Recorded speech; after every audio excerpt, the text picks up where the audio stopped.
Donc je disais, dans ce livre, Imam Razali nous explique un petit peu les activités à mettre en place dans notre vie pour parvenir à Allah subhanahu wa ta'ala. Et on voit qu'il y a beaucoup d'activités qui ne font pas partie de ce que l'on pourrait considérer à première vue de ce qui fait partie de Tasawwuf, la spiritualité, mais ce sont des actions pratiques qui rentrent peut-être dans la jurisprudence, etc.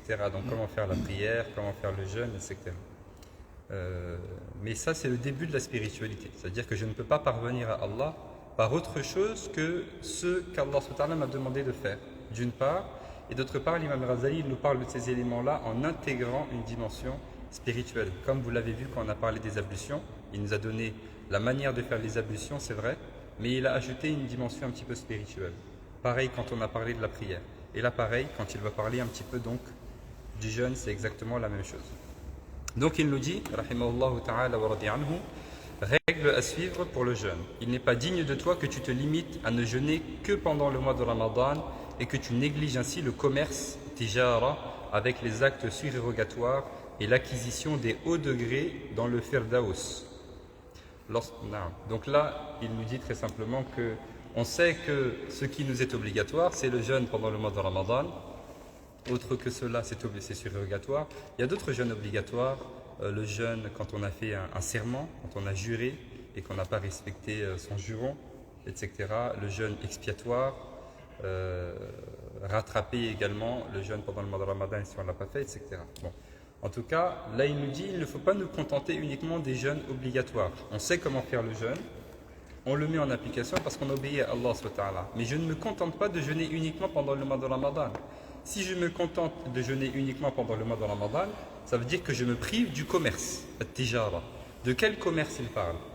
Ali radiyallahu anhu, il dit Ala inna sil'atallahi ghaliya, ala inna sil'atallahi al-jannah. Il dit que la marchandise d'Allah est très chère. La marchandise d'Allah, c'est le paradis. Et Allah subhanahu wa ta'ala dit dans le Coran Inna Allah ashtara min al-mu'minina anfusahum wa amwalahum bi anna lahum jannah. Allah a acheté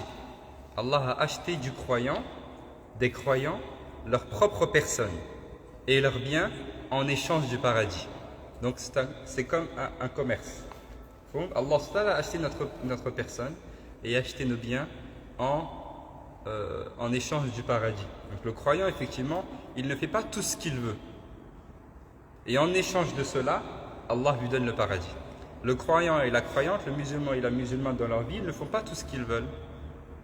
Donc ça, c'est un peu difficile peut-être à entendre aujourd'hui parce qu'on a ce discours qui est très répandu sur la liberté. Ok, c'est ma vie, c'est mon choix, c'est mon corps, c'est mon choix. Je fais ce que je veux, je suis libre, etc., etc. Non, le musulman et la musulmane, ils ne font pas tout ce qu'ils veulent. Ils font ce qu'Allah veut. Ils font ce qu'Allah veut. Leur personne et leur bien est pour Allah. Leur vie est pour Allah. Et en échange de cela, Allah leur accorde quoi? Le paradis et pour l'éternité. Donc je ne délaisse pas le commerce avec Allah subhanahu wa ta'ala. Je ne me contente pas de faire uniquement ce qui est obligatoire.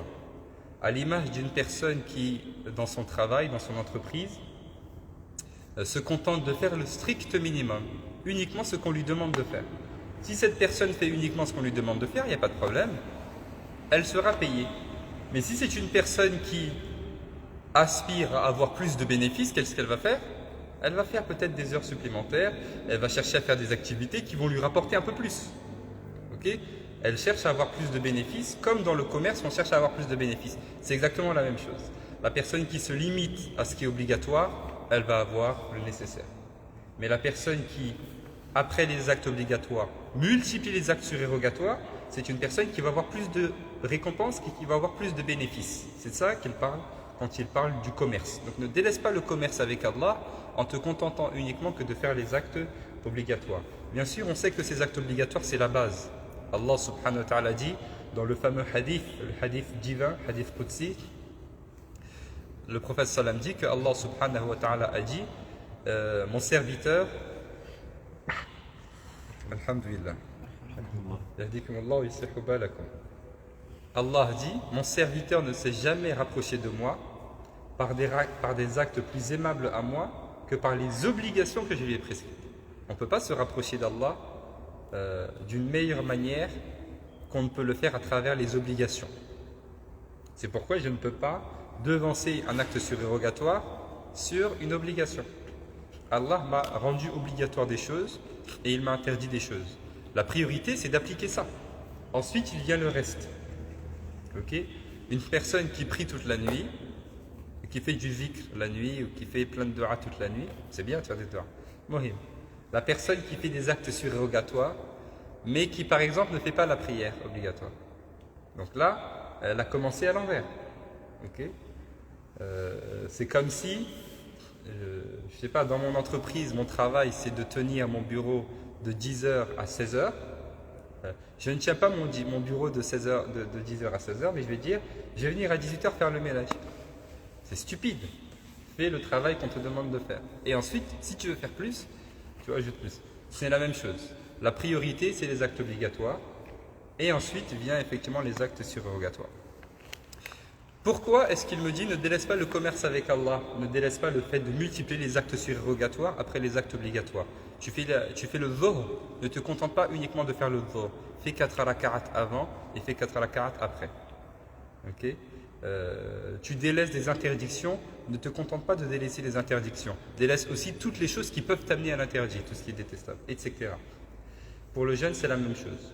Ne te contente pas de jeûner uniquement pendant le mois de Ramadan. Jeûne en plus, le lundi, le jeudi, 3 jours par mois. Et les jeûnes qui sont recommandés, ils vont venir juste par la suite. Pourquoi? Parce que sinon, quand tu seras au paradis, qu'Allah nous mette parmi les gens du paradis, tu verras les gens, les jeûneurs. Tu les verras comme des étoiles qui sont loin dans le Firdaus, au plus haut degré du paradis, et tu vas les envier.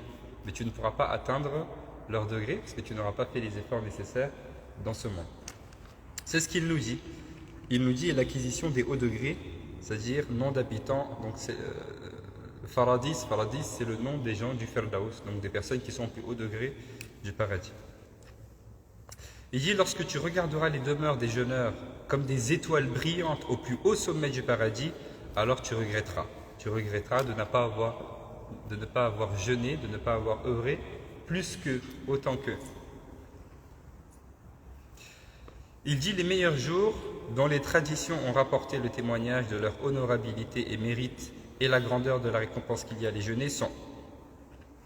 Donc là, donc le jeûne, il est recommandé de manière générale.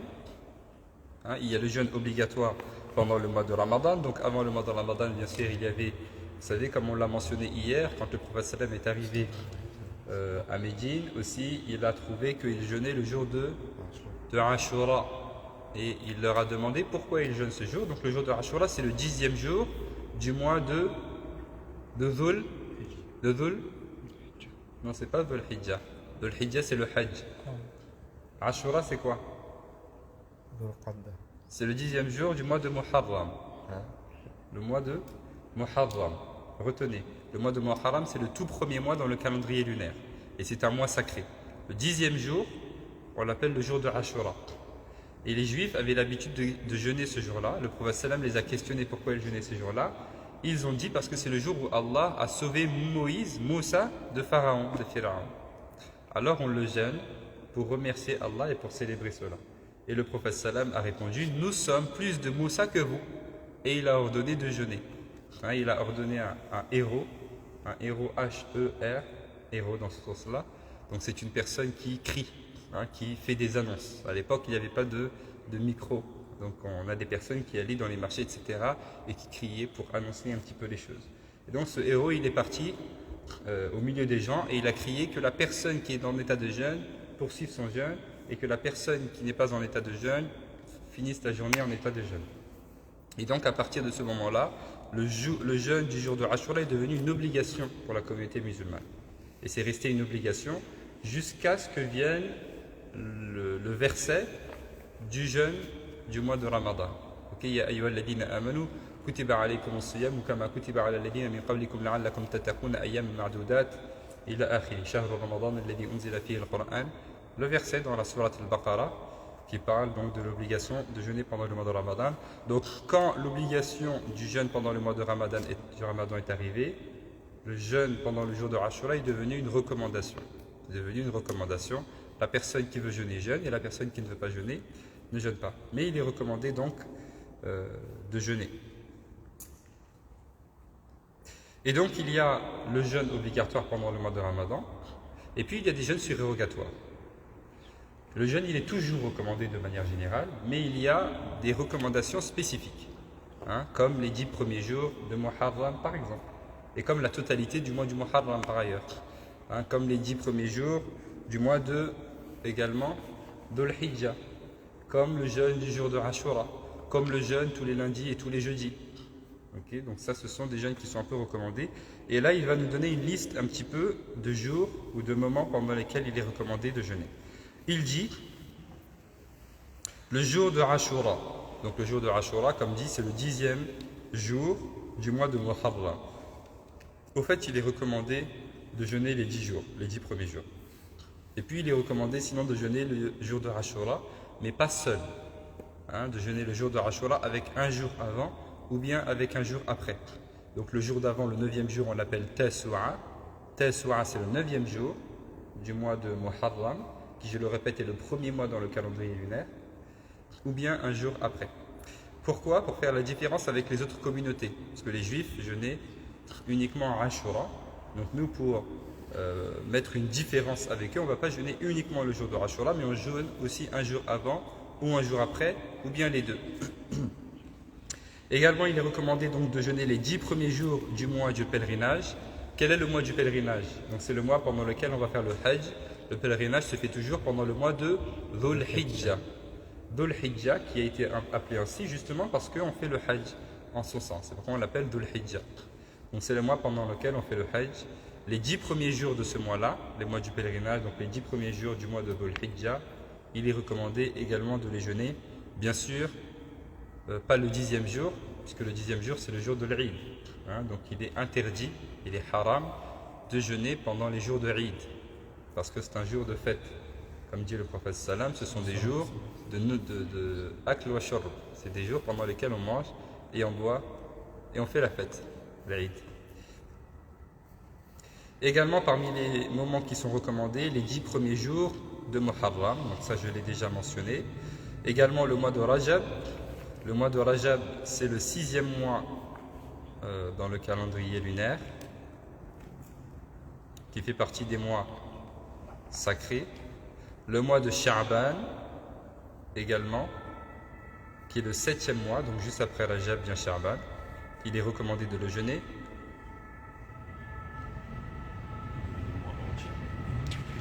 Il est recommandé de jeûner pendant ce mois.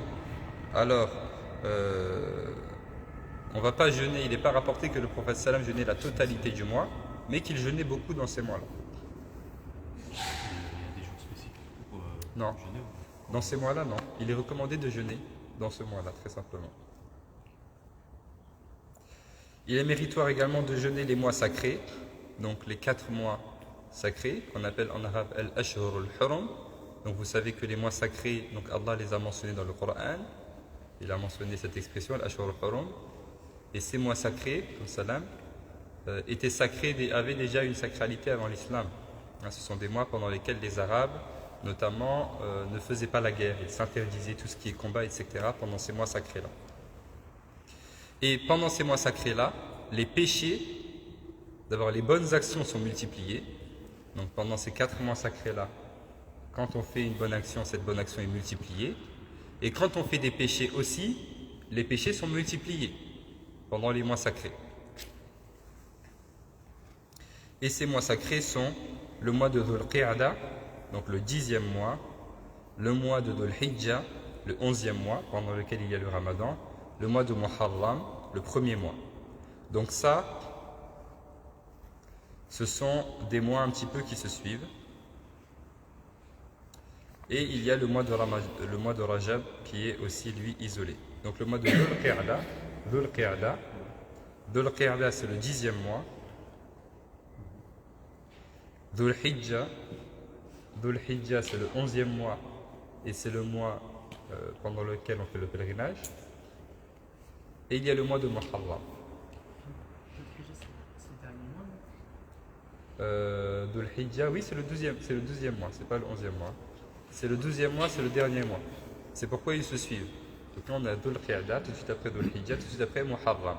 Donc, qu'est-ce que j'ai dit, moi? Non, c'est 11, 12 et 1er. Ok. Dhul Qiyada, c'est le 11e mois. Dhul Hijjah, c'est le 12e mois. Et Muharram, c'est le 1er mois. Ce sont 3 mois qui se suivent à la suite. Hein, donc ces 3 mois-là, ils se suivent. Et ensuite, il y a un mois qui, lui, est isolé. C'est le mois de Rajab. Le mois de Rajab, lui, il est isolé, alors que les 3 autres mois, ils se succèdent. Donc le mois de Rajab, c'est le 6e mois. Sha'ban, ce n'est pas un mois sacré. C'est un mois qui a une récompense particulière, mais il ne fait pas partie des mois sacrés. Comme le mois de Ramadan. Le mois de Ramadan, ce n'est pas un mois sacré. C'est un mois béni, mais ce n'est pas un mois sacré. Il faut faire la différence entre les deux. C'est un mois béni, il y a beaucoup de récompenses, etc. Notamment, il y a le mois de Ramadan, il y a Laylatul Qadr, la nuit de la destinée ou la nuit de la valeur, ça dépend comment on le traduit. Et puis, il y a les mois sacrés. Donc, les mois sacrés, ce sont les 4. Dhul Qiyada, Dhul Hijjah, Muharram et Rajab. Pendant ces mois-là, donc, ils ont une sacralité particulière. Il n'y avait pas de guerre qui se faisait avant l'islam, etc.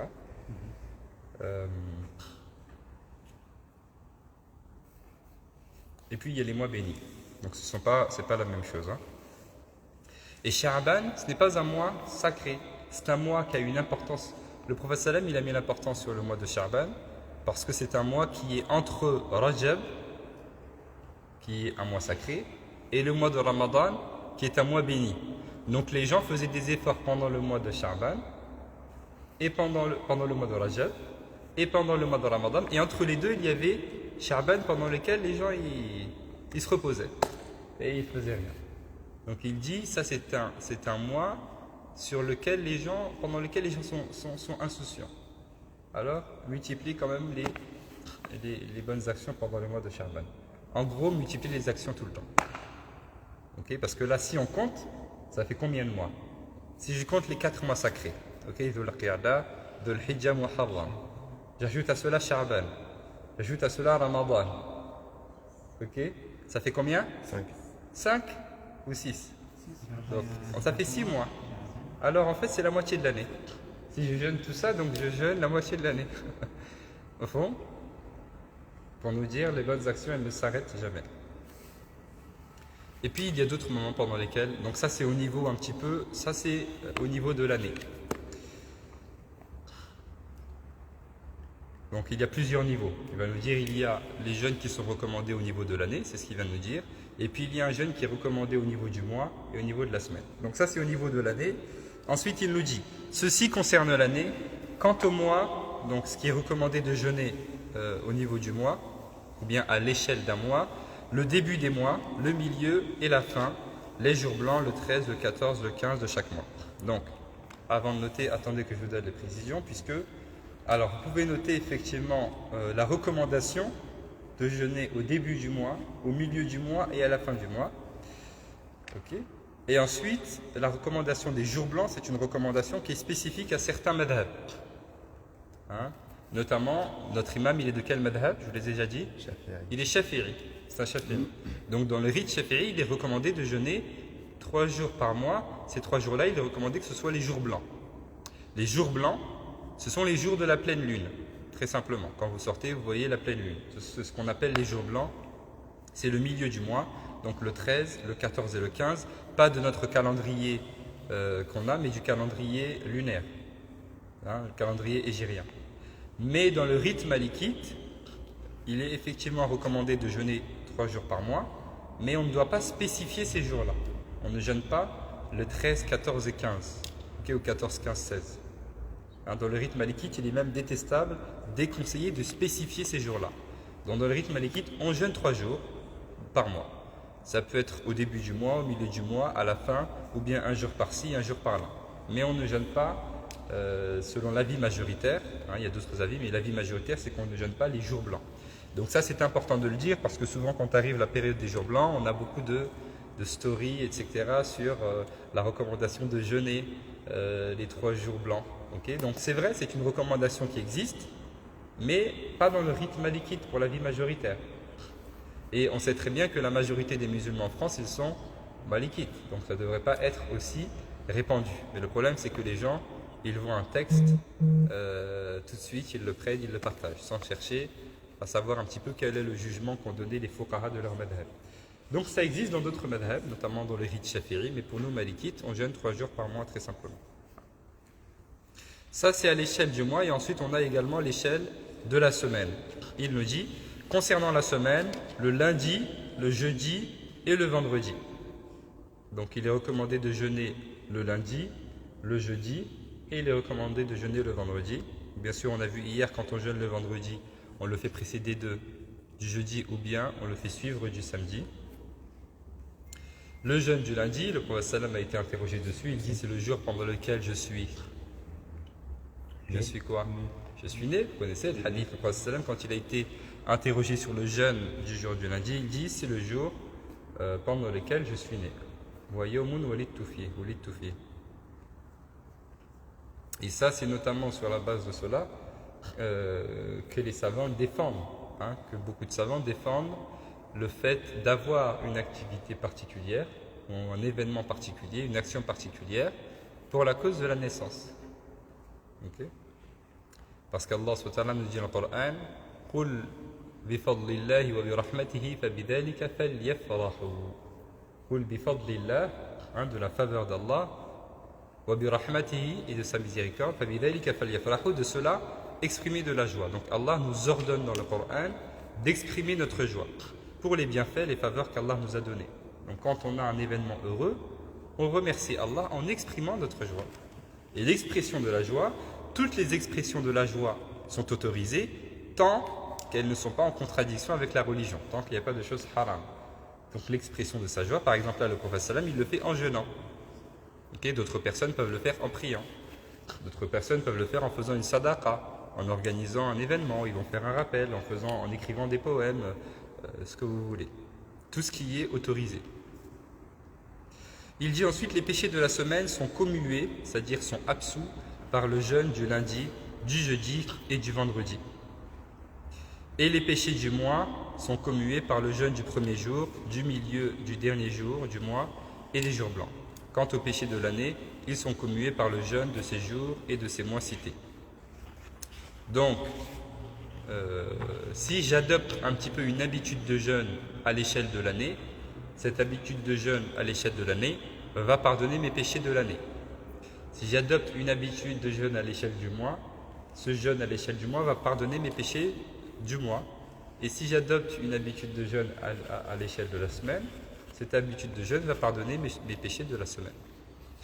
Bien sûr, quand on parle de l'absolution des péchés, on parle que des petits péchés, pas des grands péchés, puisque chaque grand péché nécessite un repentir particulier, spécifique. À chaque grand péché se rapporte un repentir. Alors que les petits péchés, ils peuvent être pardonnés un petit peu par les bonnes actions, comme on le voit ici. Cher. Oui. Ici, Imam Al-Ghazali, il ne parle pas du jeûne de Daoud, alayhi salam. Tout à fait. Qui c'est qui n'a pas de livre? J'ai un livre supplémentaire si vous voulez suivre. Hop là. J'ai oublié de vous le donner. Oui, donc le jeûne, il dit le prophète sallam, le meilleur jeûne, c'est le jeûne de Daoud, qui jeûnait un jour sur 2. Donc effectivement, on a plusieurs niveaux de jeûne. Donc on a le jeûne pendant le mois du Ramadan. Je veux faire plus que cela, j'ai le jeûne au niveau du mois, 3 jours par mois. Je veux faire plus que cela, j'ai le jeûne tous les lundis et tous les jeudis. Je veux faire plus que cela, j'ai le jeûne un jour sur 2. Et il n'y a pas plus que cela. Je ne peux pas jeûner tous les jours. Ça, c'est le maximum. C'est clair? Alors, il nous dit ensuite, n'imagine pas, si tu jeûnes, que l'essentiel du jeûne est seulement de ne pas manger, ne pas boire, ne pas avoir de rapport sexuel. Le prophète sallallahu alayhi wa sallam a dit, combien y a-t-il de jeûneurs qui ne récoltent de leur jeûne que la faim et la soif? Que la faim et la soif. Donc, l'imam Al-Ghazali lui-même, il nous a laissé une classification des jeûnes, une catégorisation du jeûne. Il nous dit qu'il y a, notamment dans son livre Ihya Ulumuddin, il nous dit il y a le jeûne du commun des gens, le jeûne des gens, des musulmans de manière générale. C'est le premier niveau, c'est le niveau 0, si vous voulez, c'est le rez-de-chaussée. Okay. Ensuite, un degré au-dessus, il y a le niveau de l'élite, le jeûne de l'élite. Et encore le niveau au-dessus, c'est le jeûne de l'élite de l'élite. Donc on a combien de niveaux? On a 3 niveaux de jeûne. Le jeûne du commun des gens, le jeûne de l'élite et le jeûne de l'élite de l'élite. Al-awam, al-khas, khas al-khawas.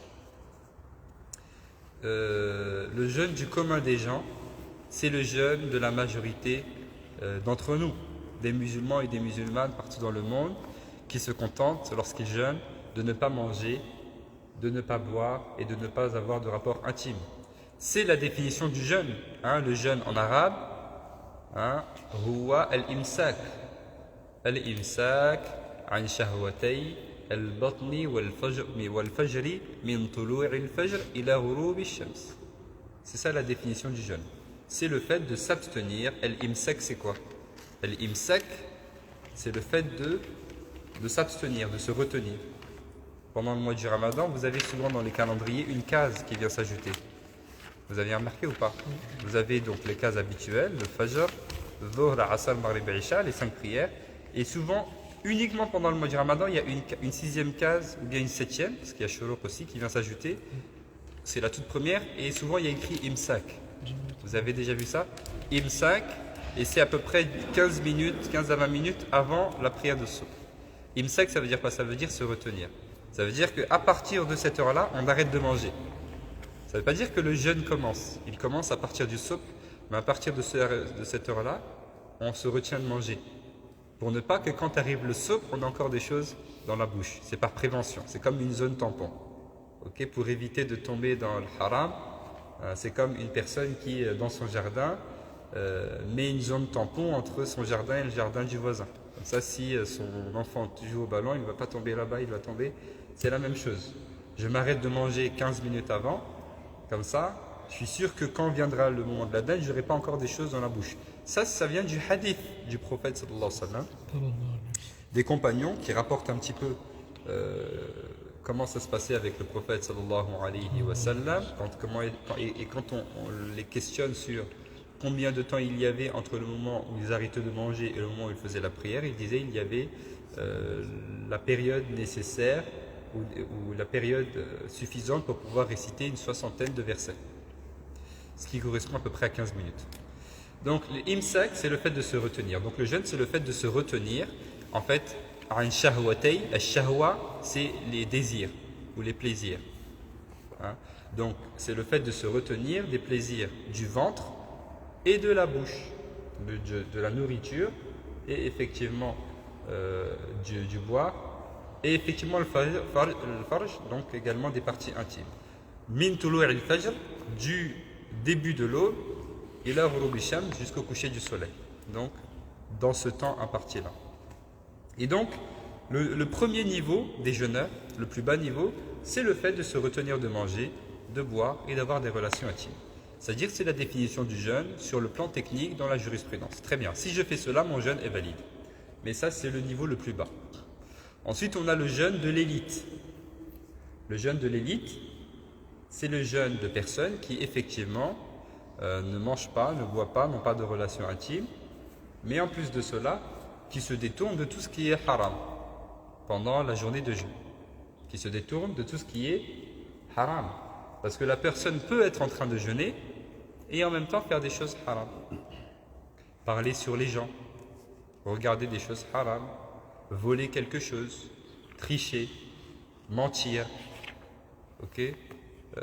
etc. Alors ce sont des choses qui sur le plan de la jurisprudence n'annulent pas son jeûne, mais qui diminuent drastiquement la récompense qu'elle va avoir pour son jeûne. C'est clair? Donc ça, ce sont des personnes qui non seulement respectent le jeûne, mais en plus s'éloignent de tous les péchés. Donc quand ils jeûnent, ils ne font pas de péché. Ni ils parlent sur les gens, ni ils volent des choses, ni ils mentent. Bref, ils préservent tout leur corps de faire quelque péché que ce soit. Donc ça, c'est le jeûne de l'élite. Et ensuite, il y a le jeûne de l'élite de l'élite. Donc ça, c'est le plus haut niveau. Ça veut dire que c'est le jeûne de personnes qui jeûnent de tout ce qui n'est pas Allah. Tout ce qui n'est pas Allah, ils s'en détournent. Pendant la journée de jeûne, ils se détournent de tout ce qui n'est pas Allah. Même si ce ne sont pas des choses haram. c'est pas une chose qui me rapproche d'Allah, je m'en détourne. Je jeûne, je me concentre uniquement et exclusivement que sur Allah et sur ma vie de l'au-delà. Donc ça c'est le jeûne des saints, des prophètes, etc. Et là dans ce hadith, le prophète sallam, il nous dit qu'il y a des personnes qui ne récoltent de leur jeûne qu'uniquement que la faim et la soif. Et c'est principalement beaucoup de gens qui sont dans cette première catégorie, le jeûne du commun.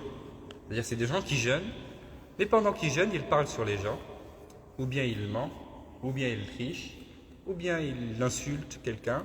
Bref, il fait des péchés, il regarde des choses haram, ou il va dans des endroits haram. Muhim, c'est une personne qui fait des péchés. Et donc elle finit sa journée et elle n'a plus de récompense. Toutes ces récompenses sont parties avec les mauvaises actions. Donc au final, elle a eu faim toute la journée, et elle a eu soif toute la journée, et ça n'a servi à rien.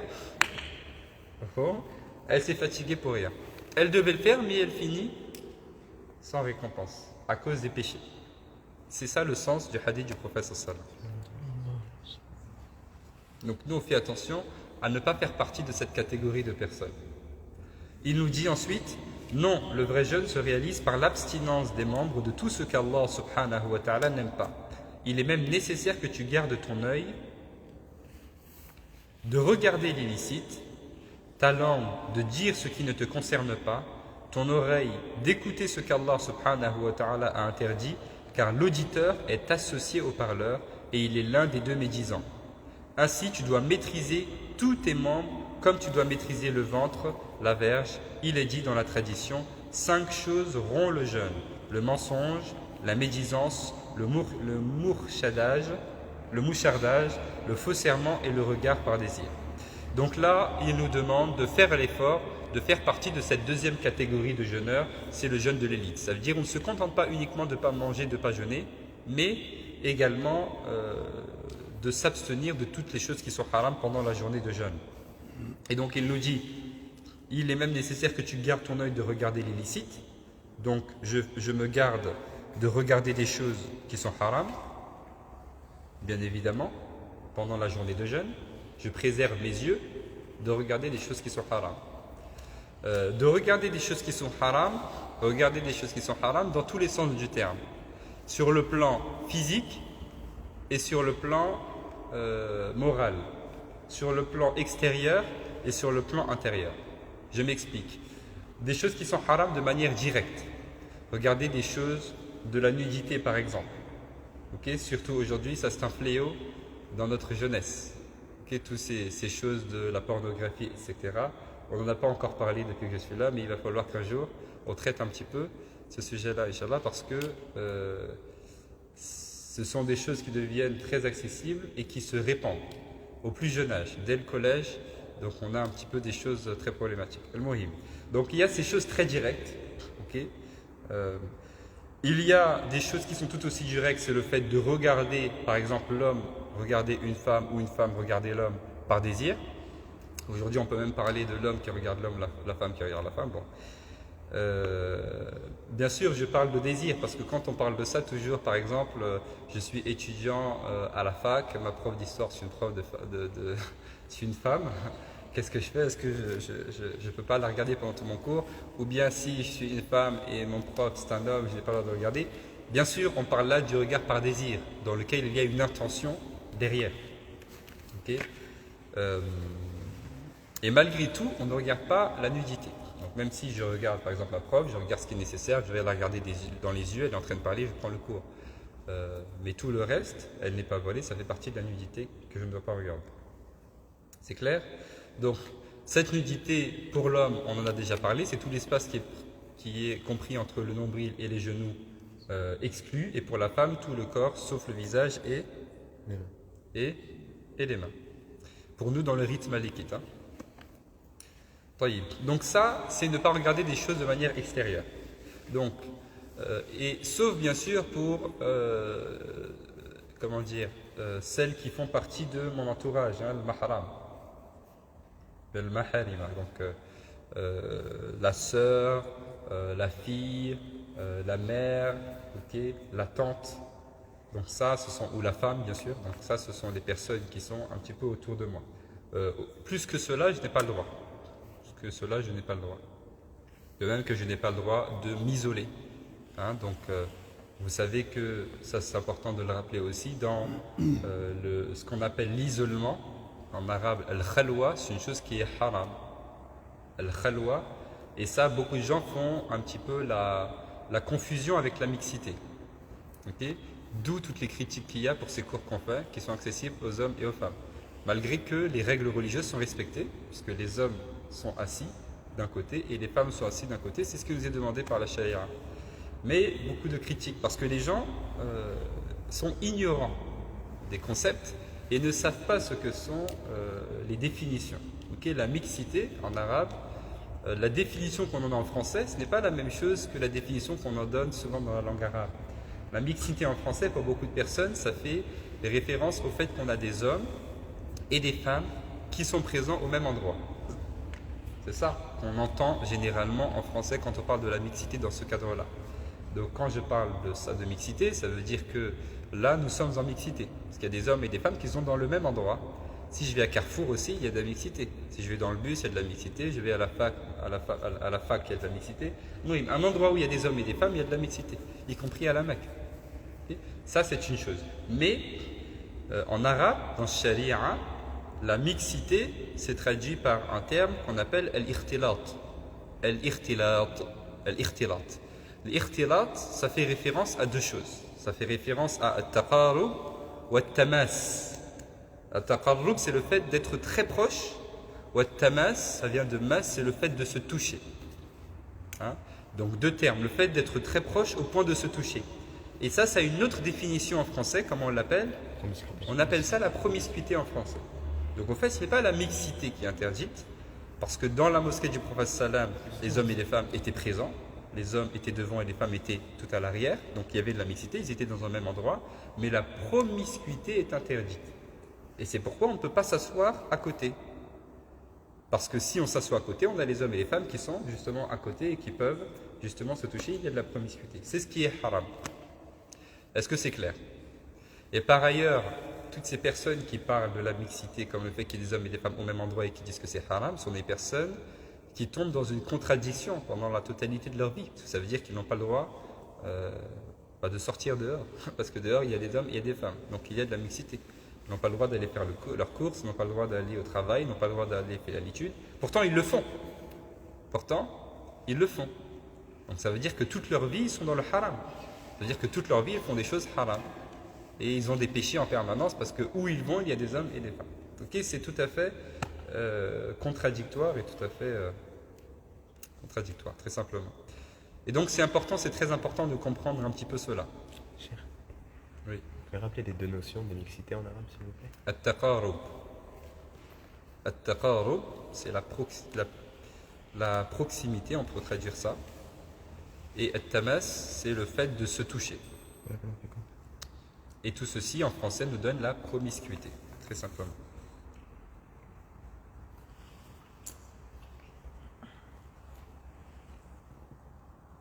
Ceci dit, oui. Le terme pour dire promiscuité, c'est quoi déjà? Al-ikhtilat. Al-ikhtilat. Oui, al-ikhtilat. Souvent on dit mixité, mais c'est la promiscuité. Chef, une question.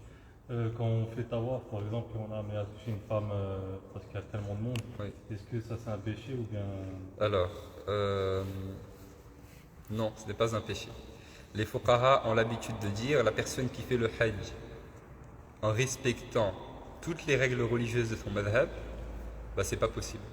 C'est impossible de faire un hajj parce que le hajj c'est quelque chose de trop particulier. Il y a beaucoup trop de monde. Il y a des millions de personnes au même endroit pendant la même période. Impossible. Il y a certains madhab, comme le madhab shafi'i justement, dans lequel l'homme qui touche la femme ou inverse, ses ablutions sont rompues. Mais dans le hajj, il ne l'applique pas parce que c'est impossible. Parce que avoir les ablutions, c'est une condition du tawaf. Donc si pendant le tawaf, il y a tellement de monde, par exemple qu'une femme me bouscule, je perds mes ablutions, qu'est-ce que ça veut dire? Je dois arrêter mon tawaf, aller refaire mes ablutions. Et je reviens, je recommence, on me bouscule encore. Je retourne faire mes ablutions. Et ça ne va jamais terminer. C'est clair? C'est pourquoi il y a un certain nombre d'adaptations un petit peu et d'autres avis qui sont pris.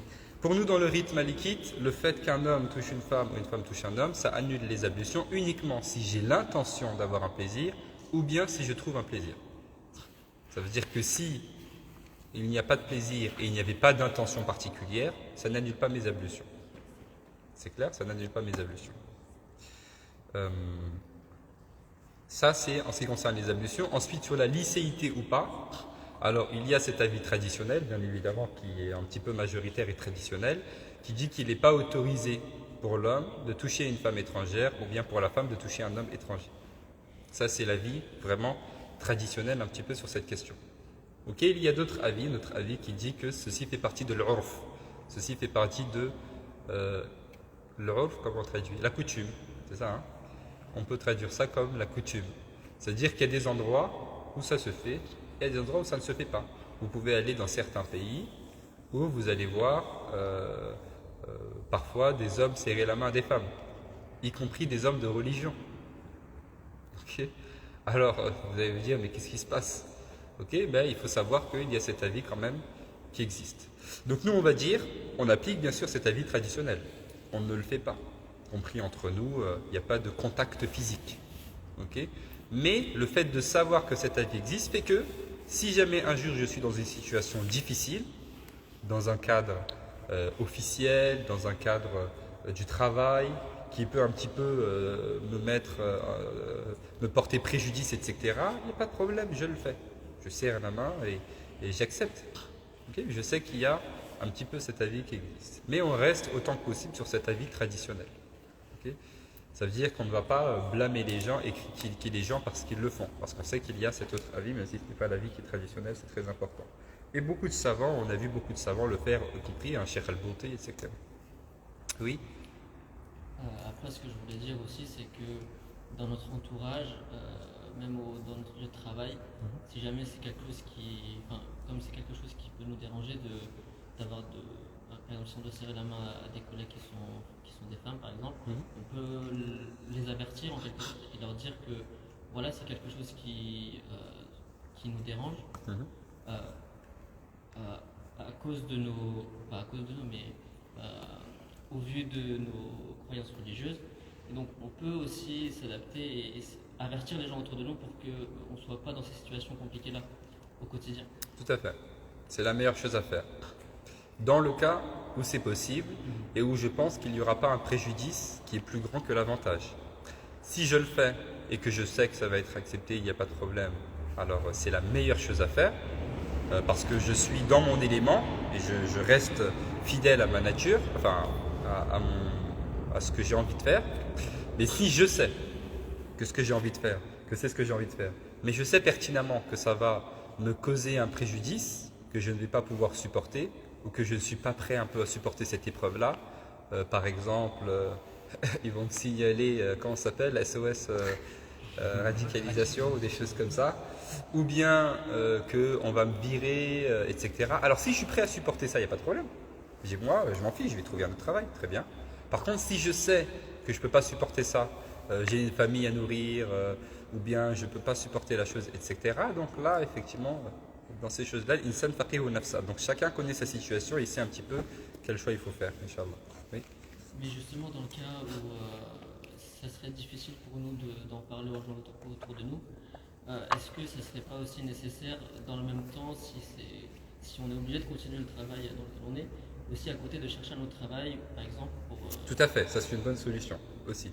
Ça c'est l'avis qu'on donne toujours. Hein. Donc, quand la personne est dans quelque chose d'un petit peu douteux, si elle peut en même temps chercher un autre travail, c'est bien. Mais je ne suis pas nécessaire que c'est une chose qui nécessite. Hein, si j'ai un travail qui m'est un petit peu adapté, dans lequel je suis utile et que je peux construire quelque chose dans la durée, pas de problème. Par contre, il y a des cas où vraiment ça s'impose. Des cas où, par exemple, je suis amené à travailler, par exemple, avec la nourriture non halal, où je doute vraiment de la chose, donc là, la question elle se pose. Mais ça, c'est une question qui est secondaire. Oui, tu voulais dire quelque chose? Non, c'est toi? J'ai dit parce que maintenant, c'est partie des signes de radicalisation. Oui, bon, ça en fait pas véritablement partie. Ça, c'est vraiment des choses. Bon. Oui. Une question, je reviens juste un peu en arrière. Tout à l'heure, vous avez dit que quoi, le fait de s'isoler n'est pas permis. Oui. Est-ce qu'on Ah oui. n'a pas précisé Je vais y venir. Okay. Donc, j'arrive. Là, je vous ai juste expliqué le terme mixité, je voulais revenir là-dessus, la promiscuité. Donc ça, c'est bon, vous avez... Et ça, c'était très important de l'expliquer parce qu'il y a des gens qui vivent avec un complexe. C'est-à-dire, il y a des frères et des sœurs qui vivent vraiment avec un complexe. Ok, ils vont à la fac et ils ont vraiment l'impression que quand ils sont là-bas, ils font un péché. Donc ils sont vraiment mal à l'aise. Ils sont sous pression. Ok, pareil pour des frères. Ils le font parce que peut-être les parents leur disent qu'il faut faire des études et tout, mais ils ont l'impression d'être en train de faire un péché. Et ça, c'est vraiment dommage que la personne vive sous pression. Elle vit sous tension parce qu'elle pense qu'elle fait un péché, alors qu'en fait, ça n'en est pas un. Pardon, ça n'en est pas un pour nous qui sommes musulmans sunnites, qui nous inscrivons dans Al-Sunnah wal-Jama'a, le sunnisme orthodoxe, l'islam traditionnel orthodoxe sunnite, et qui nous inscrivons dans le rite malikite. Maintenant, si vous suivez d'autres mouvements, il y a d'autres savants qui ne s'inscrivent pas dans ces références-là, qui eux disent effectivement c'est haram. Donc ça, chacun est libre de suivre ce qu'il veut suivre. En tout cas, si je suis musulman sunnite, je m'inscris dans cet islam traditionnel orthodoxe, donc je suis dans l'un des 4 madhab. Donc dans les 4 madhab, voilà comment on définit la mixité, je vous l'ai dit, pour nous qui sommes malikites. Maintenant, effectivement, si vous faites des recherches, vous allez trouver d'autres savants qui disent d'autres choses. Ils ont des références qui sont bien connues. Hein, ce n'est pas la peine que je les évoque ici. Si vous voulez qu'on fasse une assise sur les mouvements un petit peu contemporains, donc on pourra le faire et on entrera dans les détails pour tout cela, Inch'Allah. Alors, par contre, donc, on a parlé de la mixité qui n'est pas interdite, on a parlé de la promiscuité qui est interdite, on a parlé du fait de toucher un étranger qui est interdit pour la vie un petit peu majoritaire. Et puis il y a ce que l'on appelle al-khalwa. Donc dans le rite malikite, la khalwa, donc l'isolement, c'est le fait qu'il y ait un homme étranger et une femme étrangère. Ça veut dire qu'ils ne sont pas mahram, hein, ni c'est son mari ou bien sa femme, ni sont des frères et sœurs, etc. Il n'y a pas de lien comme ça. Donc là, il est interdit qu'un homme étranger s'isole avec une femme étrangère. Isolé, c'est-à-dire à deux, pas plus. C'est-à-dire qu'ils sont uniquement deux, dans un endroit fermé et privé. Okay, 2 personnes, un homme et une femme, seuls, à partir du moment où il y a une 3e personne dans le rite malikite, c'est pas dans tous les rites, mais dans le rite malikite, à partir du moment où il y a une 3e personne, on considère qu'on est sorti de l'isolement. Donc 2 personnes, étrangers. Étranger, ça veut dire quoi? Ça veut dire qu'on peut se marier, très simplement. Dans un endroit fermé et privé. C'est clair? Voilà. Ce qui veut dire que si je ne suis pas dans un endroit privé, fermé, ce n'est pas une chose qui est haram. Ok? Voilà, très simplement. Ça veut dire que si c'est dans un endroit public, à l'extérieur, ou des choses comme ça, donc ça ne pose pas de problème. Ça peut être pour quelque raison que ce soit. Dans le cadre des cours ou des choses comme ça. Oui. C'est un cadre plus professionnel, par exemple, je suis amené à avoir un entretien, faire rendez-vous avec- Pareil, si c'est un endroit qui est public, il n'y a pas de problème. Mais c'est dans un bureau où c'est fermé, où c'est le mien. Si je peux éviter, tant mieux. Et si c'est dans le cadre professionnel, on considère que c'est quelque chose qui est public et puis c'est pour des raisons qui sont les vôtres, très simplement. Si je peux faire les choses autrement, très bien. Et si je ne peux pas, la question ne se pose pas. Oui. Mais même si c'est en public, est-ce qu'on ne doit pas se restreindre juste au nécessaire? Alors moi, je vous donne la règle générale, ce que nous dit la jurisprudence. Après, il y a d'autres considérations de scrupules, de spiritualité, etc. qui peuvent venir après. Donc ça, je vais en parler juste après, Inch'Allah. Oui. Quelqu'un qui a levé la main ici? C'était moi. Concernant l'isolement. Je ne vois pas parfois, hein. Si vous levez la main, il faut me dire. Ok. Oui. Concernant l'isolement, c'est-à-dire que les personnes qui s'isolent pour des raisons particulières, par exemple des désirs. Et quoi? Des désirs ou Non, non, non, Pour d'autres pas forcément. Pas forcément. Même si c'est pour. Il n'y a aucune considération malsaine, quand même, c'est pas autorisé. C'est pas parce que l'intention est bonne que c'est autorisé. Même si ce sont que des bonnes intentions pour travailler, etc., quand même, ce n'est pas autorisé. Donc ça, c'est important. Oui. Le loi sur Zoom, par exemple. Oui. C'est ok. Non, on ne parle pas de ces conséquences. Donc ça, tout ce qui est en ligne, etc., c'est autre chose. À partir, si on fait des choses qui sont haram, ça tombe dans le haram. Si ce sont des choses qui ne sont pas haram et qui sont nécessaires, donc on n'est pas dans des choses qui sont haram. Oui, même si on n'est que deux. Même si on n'est que deux. Ok ? Donc là, on va considérer qu'est-ce qu'on est en train de faire. Parce que ça, vous avez par exemple, tout ce qui est par exemple les plateformes sur lesquelles les gens posent des questions. Donc là, pareil, on a par exemple un chef qui répond aux questions des gens. Donc on est en khalwa. Si je dis c'est haram, donc c'est clair. Donc là, je me contente du nécessaire, de ce qui est nécessaire autant que possible. Oui. Là, par exemple, dans la mosquée, on est séparés quand même. À la fac, Mhm. on est souvent amenés avec nos mains. Mhm. C'est pas intéressant pour la force de Tout à fait. Donc il faut essayer de s'organiser en conséquence. La personne qui vient 1 minute avant le début du cours ne va pas pouvoir s'asseoir où elle veut. Contre la personne qui vient 10 minutes ou 15 minutes avant, elle peut un peu choisir et faire attention à s'asseoir avec des sœurs ou avec des filles par exemple. Okay, et dans le cas où je suis un petit peu forcé, je n'ai pas le choix, ad-daruriyat tubihu al-mahzurat. Ok, je n'ai pas le choix. Donc très simplement. Est-ce que ça répond à la question? Oui, ça répond, mais après, je ne sais pas si c'est justifié. Dis-moi. Parce que vous avez dit d'avoir, mais est-ce que c'est vraiment d'accord? À part si tu peux te permettre de te lever, de sortir et de ne pas suivre le cours. C'est ça la solution.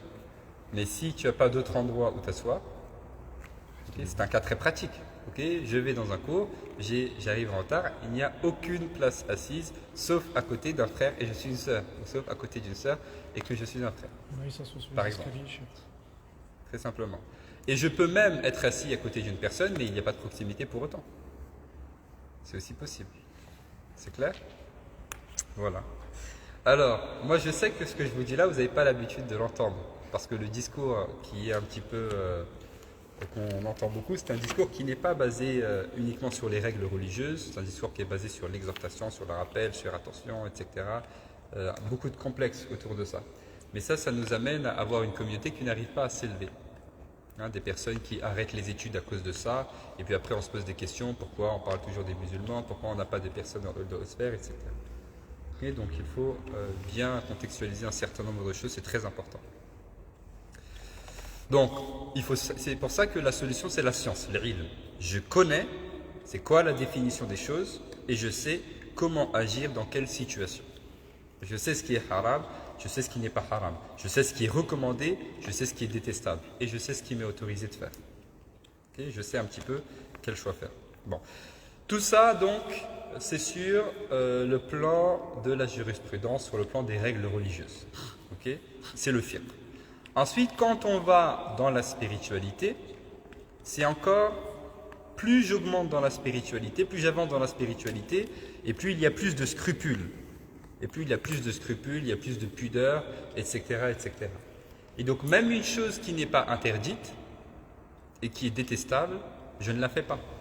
Même si je sais que ce n'est pas une chose qui est haram, mais c'est une chose qui a évité, je ne m'approche pas de cette chose-là. C'est mon scrupule, ma haute spiritualité qui me pousse à m'éloigner de cela. C'est clair? Ça c'est un niveau. Et un niveau encore au-dessus, même une chose qui est autorisée et qui n'est pas détestable, ni haram, c'est juste autorisé, j'ai le droit de le faire, mais je ne m'y approche pas parce que j'ai pas de temps à perdre sur le chemin qui mène à Allah. Très simplement. C'est clair? Donc ça, c'est un peu des différents degrés.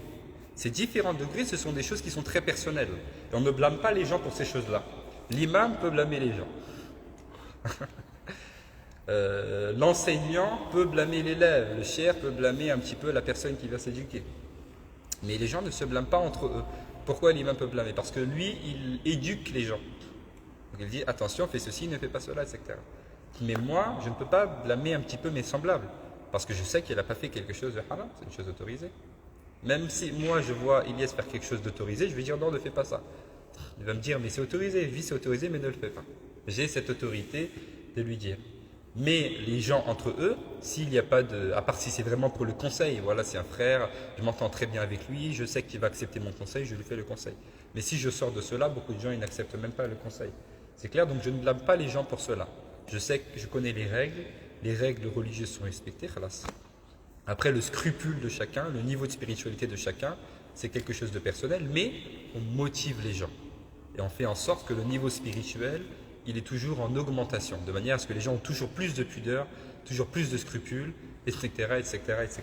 Et pour vous donner même des exemples de cela, nous toujours, quand on s'adresse même au sexe opposé, y compris quand on s'adresse à une personne du même sexe, une personne qu'on ne connaît pas très bien ou de laquelle on n'est pas très proche, on ne va jamais trop s'approcher de cette personne-là.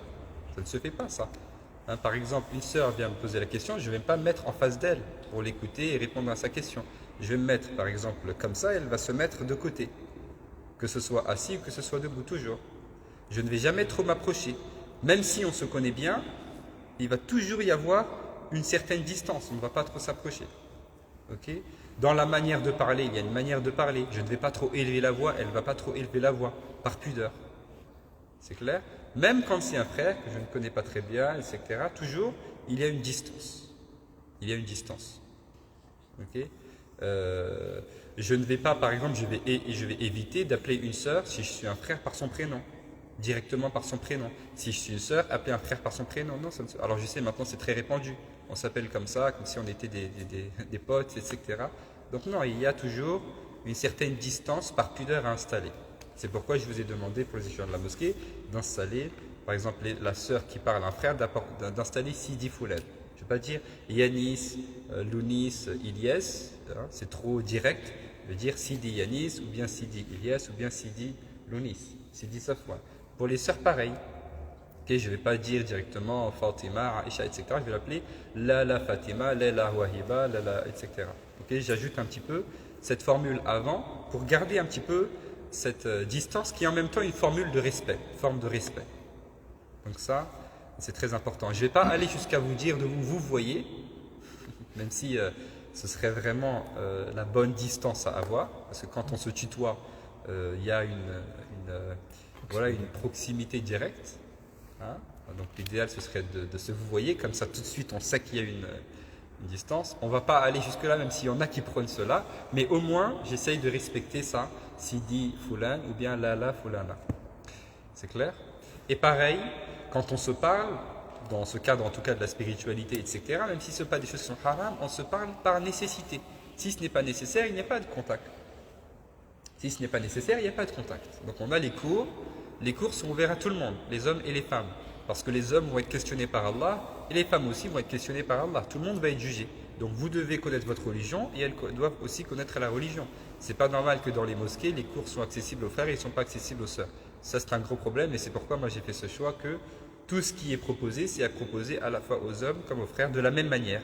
Pareil, si j'obligeais les femmes à rester derrière ou rester sur la mezzanine, ce serait une injustice. S'il y a une question, s'il y a quelque chose qui n'est pas comprise, elles ne peuvent pas intervenir directement, de même qu'on n'a pas la même concentration quand on est là-bas, quand on est ici. Donc tout le monde est ici et tout le monde peut profiter du cours. Mais c'est pendant le cours. Et après, les frères sont avec les frères et les sœurs sont avec les sœurs. Et par nécessité, il peut y avoir des échanges, mais c'est tout. On ne va pas au-delà de ça. Donc ça, c'est très important que chacun reste à sa place et fasse preuve un petit peu de pudeur et de respect. Ça, c'est par respect aussi. C'est clair? Qu'Allah SWT nous permette de mettre tout cela en application. Donc, quand je vais à la fac, je n'ai pas besoin de me promener en rasant le mur parce que j'ai peur de ce que je pourrais voir. Okay? Il faut ne pas abuser dans l'application, de même qu'il faut faire attention à ne pas tomber dans le laxisme. Entre les deux, il y a un juste milieu. Allah dit dans le Coran « C'est ainsi que nous avons fait de vous une communauté du juste milieu. » Du juste milieu. Hein? Le résultat de ce complexe qu'il peut y avoir dans l'échange entre les deux sexes, c'est le fait qu'on a des frères qui, par exemple, n'osent même pas prendre la parole quand ils sont en présence des sœurs. Ou des sœurs qui n'osent pas prendre la parole en présence de frères. On dit qu'on veut une communauté forte. Et donc, dans le cadre professionnel, je suis incapable, par exemple, de prendre la parole devant des frères. Comment je fais pour m'élever? Comment je fais pour faire mon travail comme il le faut, pour me distinguer, etc. Pareil pour les frères. Donc ça, c'est très problématique. Donc il faut un petit peu sortir de ces complexes-là. Hein, il faut être un petit peu rigoureux dans l'application de la religion, c'est vrai, mais ça ne doit pas nous empêcher de faire les choses comme il le faut en parallèle. C'est clair? Donc, quand j'ai par exemple un exposé à faire, comment je vais faire? Si j'ai une présentation à faire, comment je dois faire? Si j'ai un travail en groupe à faire, comment est-ce que je vais me débrouiller. Donc ça c'est très important, Inch'Allah. Qu'Allah nous le permette. Et puis, il y a des règles religieuses qui ne changent jamais. Puis il ne faut pas oublier les choses qui sont spécifiques au contexte. Donc ici en France, notre contexte n'est pas le même que dans d'autres contextes. Ok. Donc il y a des choses qui s'adaptent. Et toujours dans le respect des règles religieuses. Oui. Alors, vous avez parlé justement de ce scrupule et de ce respect à avoir, et aussi du fait qu'on doit aussi s'adapter par rapport au fait qu'on vit quand même dans une société et qu'on peut amener à avoir justement des interactions avec le sexe opposé. Est-ce que vous pouvez quand même faire un point sur l'aspect du regard? C'est-à-dire que je sais que par exemple pour les frères, il est impératif quand on s'adresse à quelqu'un du sexe opposé, en tout cas quand on aperçoit quelqu'un du sexe opposé, de baisser tout de suite le regard. Est-ce que vous pourriez faire un point là-dessus? L'obligation du fait de baisser le regard, c'est une obligation lorsqu'il y a une intention particulière. Ce qui est haram, c'est le regard avec une intention particulière, ou bien le regard par désir. C'est ce qui est haram quand on parle un petit peu des personnes qui ne font pas partie des mahram. Ça, c'est l'obligation, c'est la règle. Okay. Au-dessus de cela, ce sont des choses qui nous est recommandé de faire, donc il faut les faire parce qu'elles sont recommandées, rien de plus que cela. Okay. Mais quand je parle à une personne, je peux parler à cette personne en la regardant par exemple dans les yeux, il n'y a pas de problème. C'est ce qui se fait de manière générale. Maintenant, effectivement, il y a cette recommandation quand je m'adresse à une personne. Alors c'est vrai, il y a cette marque de adab même entre les frères. C'est vrai, des gens qui font preuve un peu de respect. Quand on parle à une personne plus âgée, quand on parle à un cheikh, etc., bien sûr, on baisse le regard. Je vous ai parlé, nous, de notre exemple, par exemple, à la madrasa. Et pareil, quand on parle du sexe opposé, effectivement, il y a cette recommandation. On va toujours, effectivement, baisser le regard par pudeur. Donc ça rentre dans cette distance dont j'ai parlé tout à l'heure. Le fait de ne pas trop élever la voix, de parler avec une voix un petit peu, pas trop élevée, de ne pas être proche et de baisser le regard, effectivement. C'est clair? Donc ça rentre dans cette recommandation. Sauf par nécessité. Oui. Et est-ce que sur ça, il y a des différences dans les madhhabs ou pas? Sur cette question du regard. C'est pas, je pense, une différence dans les madhhabs, c'est une différence un petit peu dans la sévérité. Dans la sévérité, on va dire, de tel ou tel savant, plutôt. De tel ou tel avis. Ce qu'on m'a appris justement, c'était que pour les hommes, il était impératif justement quand on apercevait une femme, d'abaisser le regard, de ne pas la regarder directement. Par contre, cet impératif-là ne s'applique pas forcément directement aux femmes. Pour les femmes, c'est seulement si, comme vous l'avez dit, elles peuvent éprouver un désir derrière.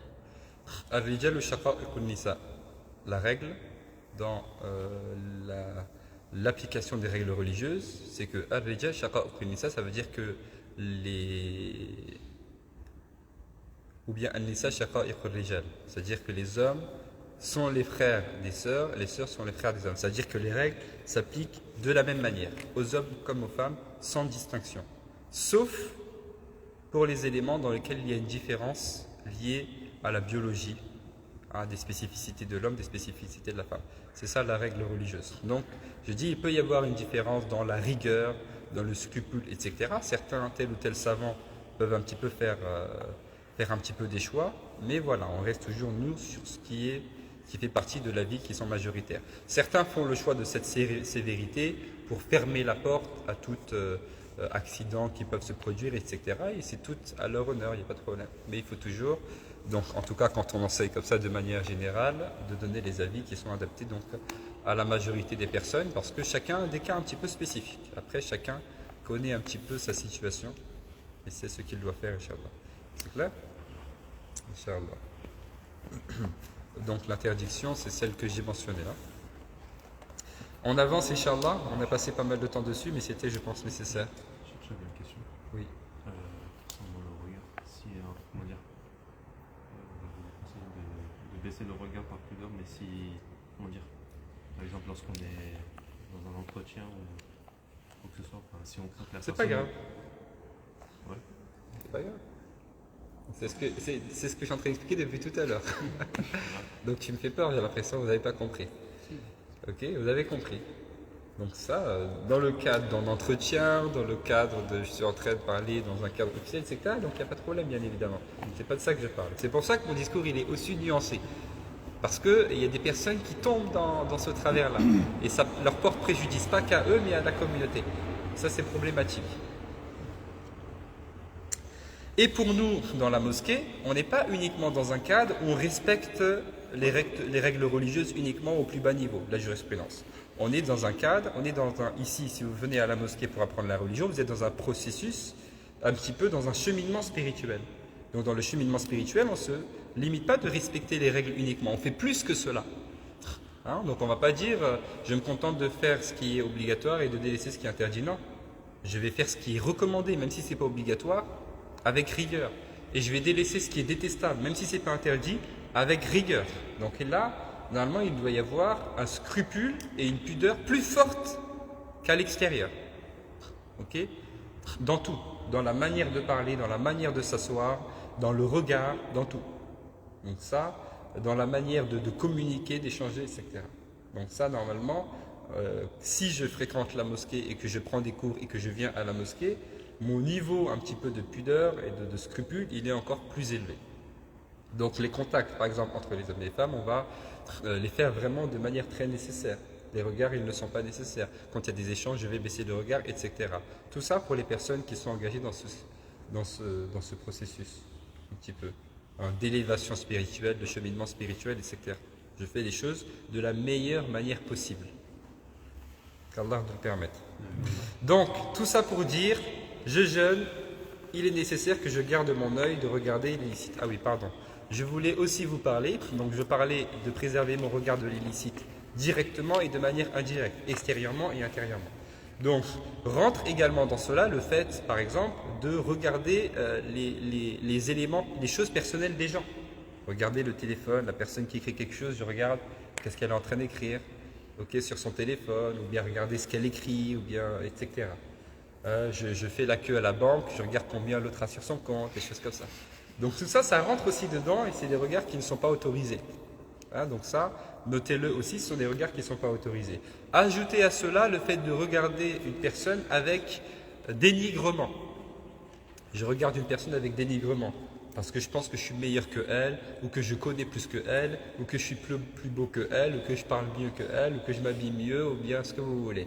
Regardez une personne par dénigrement. Aussi, ce n'est pas autorisé. C'est clair? Donc ça fait partie. Quand on parle du regard haram, généralement on parle le regard de l'homme sur la femme ou l'homme, regarder la nudité. On oublie ça. On oublie que regarder une personne par dénigrement, c'est haram. Regarder une personne aussi parce qu'on se pense supérieur à cette personne, c'est pas autorisé. Même si je suis professeur. Regarder l'élève avec dénigrement parce que je suis son professeur. Ok? Ou regarder mon petit frère ou ma petite sœur avec dénigrement parce que je suis plus grand et qu'il doit être à mon service. Ça aussi c'est un dénigrement, c'est pas normal. C'est clair? Donc ça c'est très important, il faut faire un petit peu attention à cela. Qu'est-ce qui a fait sortir Shaitan du paradis? Qu'est-ce qui a fait qu'il est devenu maudit? C'est quoi? C'est l'orgueil. Il s'est senti supérieur à Adam. Allah lui a ordonné de se prosterner. Qu'est-ce qu'il a dit? Ana khayrun minhu. Il dit, moi je suis meilleur que lui. Tu m'as créé de feu et lui tu l'as créé de terre, d'argile. Hein, c'est ça, c'est ce sentiment de se sentir supérieur qui l'a damné.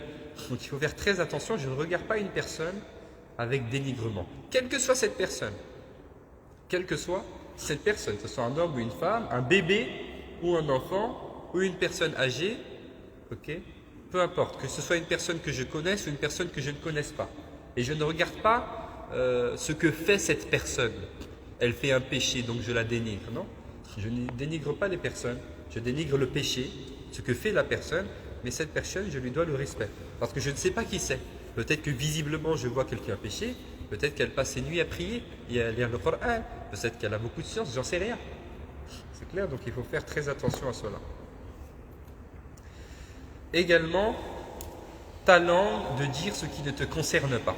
Je préserve effectivement ma langue de dire des choses qui ne sont pas autorisées. D'abord, parmi les conditions de la perfection du jeûne, le fait de ne pas parler de ne pas parler de manière inutile. Ça veut dire des choses qui ne sont pas qui sont futiles, dire des futilités. Ça fait partie de ce qui est demandé pendant le jeûne, délaisser les futilités. Je ne parle pas du fait de dire quelque chose de haram, dire quelque chose de mal. Juste dire quelque chose d'inutile. Je ne dois pas le faire pendant ma journée de jeûne. Et je me tais autant que possible. Et le prophète sallallahu alayhi wa sallam dit dans le hadith, Man kana yu'minu billahi wal yawmil akhir falyaqul khayran aw liyasmut. Il dit que la personne qui croit en Allah et au jour dernier dise du bien ou qu'elle se taise. Dis du bien et sinon tais-toi, c'est mieux. Parce que si tu dis quelque chose, Allah va te questionner sur ce que tu as dit de manière sûre et certaine. Donc si tu dis du bien, tant mieux pour toi. Si tu dis du mal, c'est très grave. Alors il vaut mieux que tu te taises que tu dises du mal. Et ne me dis pas, non mais c'est vrai. Non mais je dis la vérité, non mais c'est vrai. Qui c'est qui t'a demandé de dire c'est vrai? Garde ça pour toi, qu'Allah ne te questionne pas. Personne ne t'a demandé de juger ou de décrire une personne. Parce que Yawm al-Qiyamah, subhanallah. Et ça, on retrouve ça sur les réseaux. Tout le monde juge tout le monde. Et quand tu lui dis tais-toi, il te dit mais c'est vrai. Il faut dire al-haq, il faut dire la vérité. Vas-y, dis la vérité, mais le jour du jugement, tu vas devoir répondre de ce que tu as dit. Allah ne nous a pas demandé. Allah a donné l'autorité à certaines catégories de personnes. Ces catégories de personnes doivent corriger, parfois avec la force. Ok? Parfois avec la force. Ils doivent corriger, réformer, etc. Mais je n'ai pas de responsabilité. Pourquoi je me mets dans les problèmes?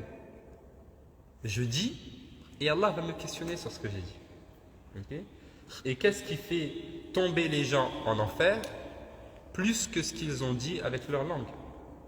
Et là, j'attire votre attention sur le fait que ce que j'écris a exactement le même statut que ce que je dis. Quand j'écris quelque chose sur un SMS, ou bien sur un message WhatsApp, ou bien sur un tweet, ou bien sur un commentaire, ou bien en message privé, que ce soit un vocal, ou que ce soit quelque chose d'écrit, ou que ce soit quelque chose que je dise, ça a exactement la même valeur. Et on va devoir en répondre devant Allah. Et nos membres vont parler.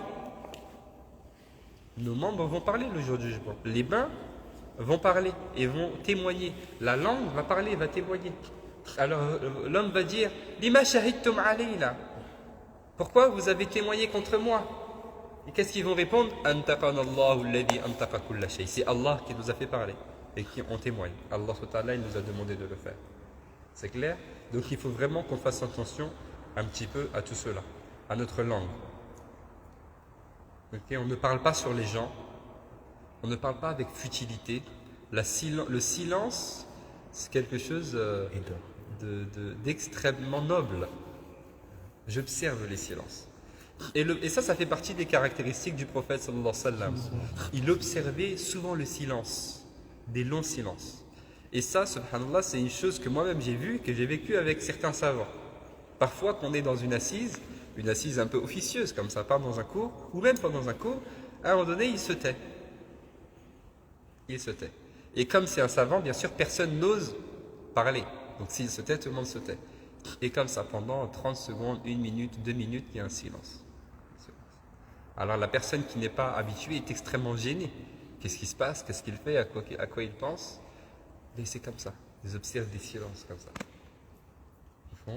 Donc ça, c'est important. J'ouvre ma bouche pour parler, pour dire du bien. Si ce n'est pas du bien, il vaut mieux que je ne dise rien. Ok? Non, mais il faut faire le rappel. Le rappel, il a des conditions. La première condition, c'est la science. Ce que je dis, il faut que je sois savant de cette chose-là. Parce que ça trouve que la personne que je fais, la personne à qui je vais parler, elle fait une chose qui pour moi est une chose interdite, mais peut-être qu'il y a une divergence. Peut-être qu'elle, dans son madhab, c'est autorisé. Donc première chose, la science. Deuxième chose, avoir la sagesse nécessaire pour que la personne accepte la chose. Hein, si je ne sais pas lui parler avec sagesse, qu'est-ce que c'est que la sagesse? En arabe, c'est al-hikma. Al-hikma, la définition de al-hikma, c'est wad'u shay fi mahalli. C'est le fait de mettre chaque chose à sa place. Avoir le bon mot au bon moment et avoir la bonne manière de faire comme il le faut avec chaque personne. C'est ça la sagesse. Si je n'ai pas cette sagesse, je ne le fais pas. Et troisième condition, c'est le fait d'être sûr et de penser que l'avantage va être plus grand que le préjudice. C'est-à-dire que si je sais que cette personne, en lui faisant ce rappel, elle ne va pas l'accepter ou elle va s'éloigner, alors il vaut mieux que je ne le fasse pas. Par contre, si je sais très probablement, elle va l'accepter et qu'elle va prendre en considération, etc., alors là, effectivement, je peux lui faire le rappel. C'est clair? Oui.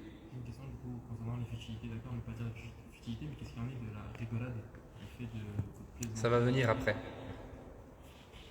Il me semble, oui, ça va venir après. Donc,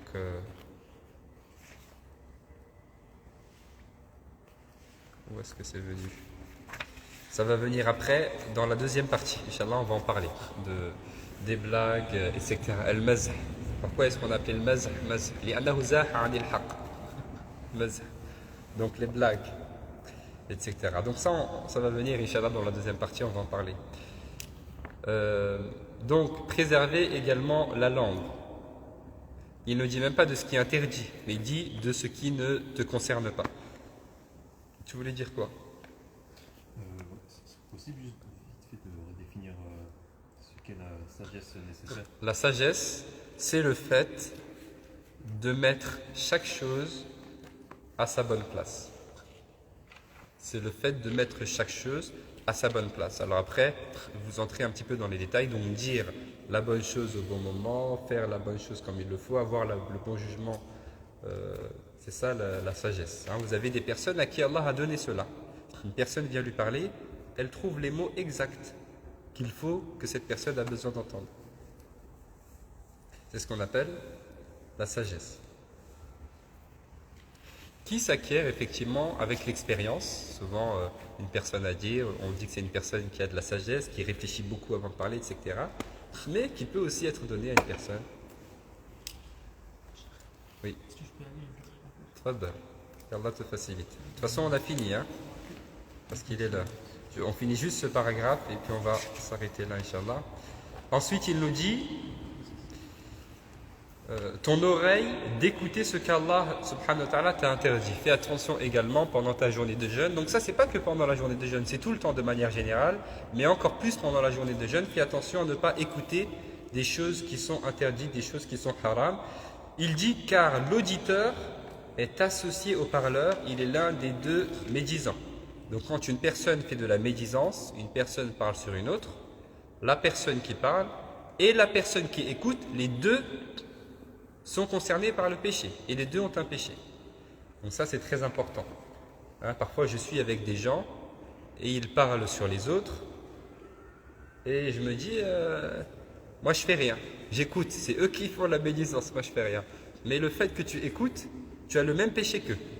Parce que si tu n'étais pas là, ils ne parleraient pas sur les gens. Tu écoutes. S'il n'y avait personne pour écouter, ils ne parleraient pas sur les gens.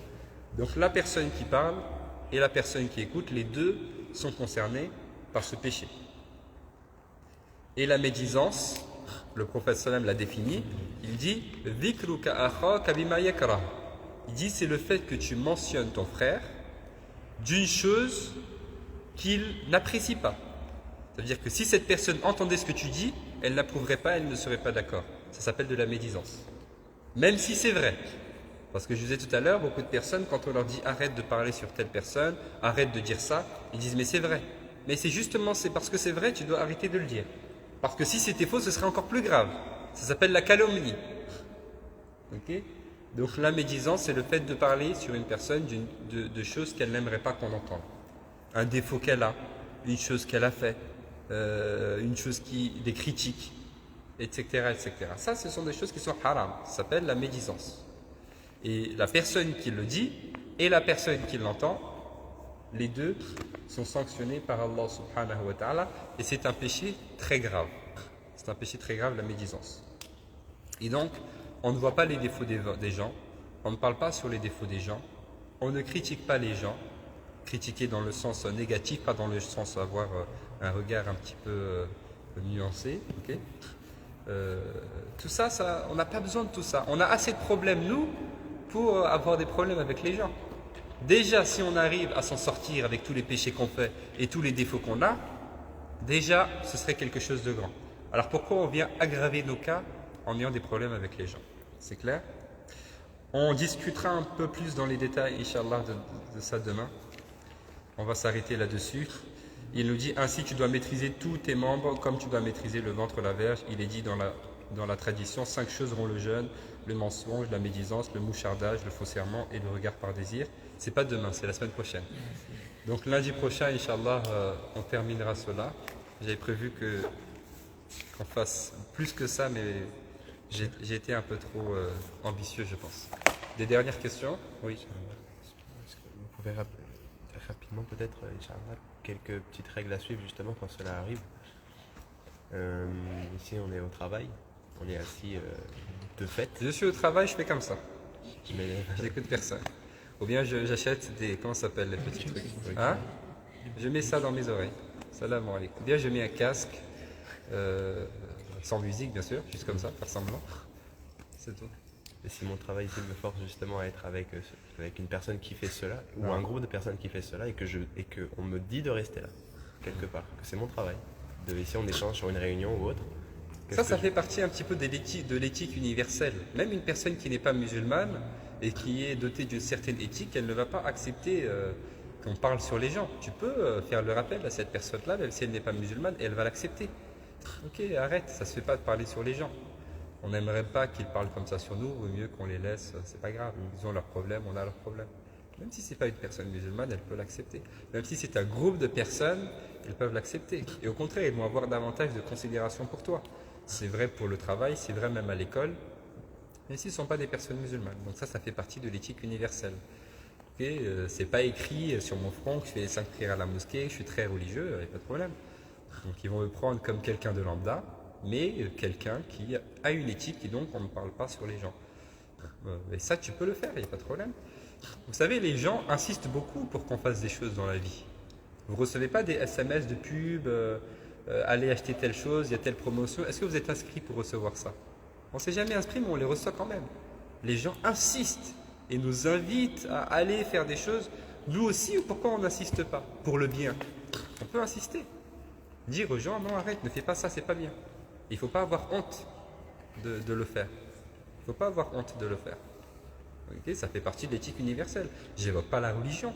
Ça fait partie de la morale, de manière générale, universelle. Okay, donc j'essaye de le faire. Si je n'arrive pas à le faire, j'essaye de m'éloigner, au moins de ne pas écouter un petit peu cela.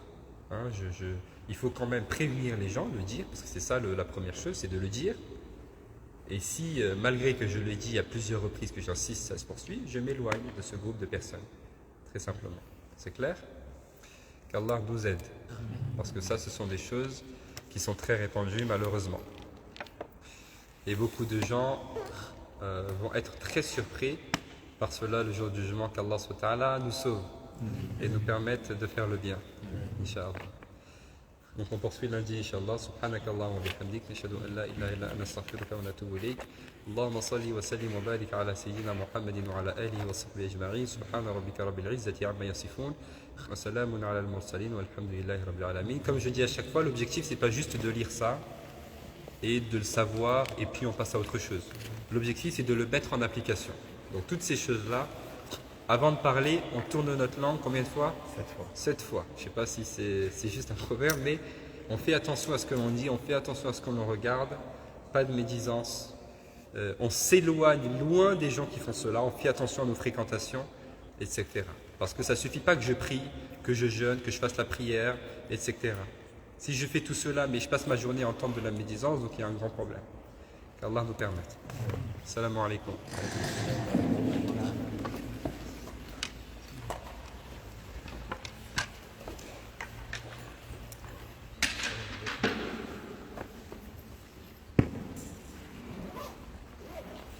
وعليكم السلام ورحمة الله تعالى وبركاته. مرحبا. أهلا وسهلا سيدي.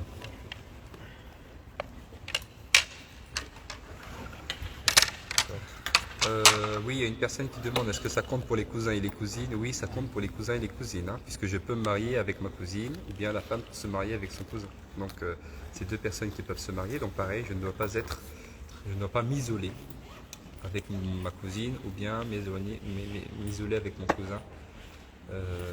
Normalement, voilà, c'est ça la règle. Hein. Et je crois qu'il n'y a pas d'autres questions.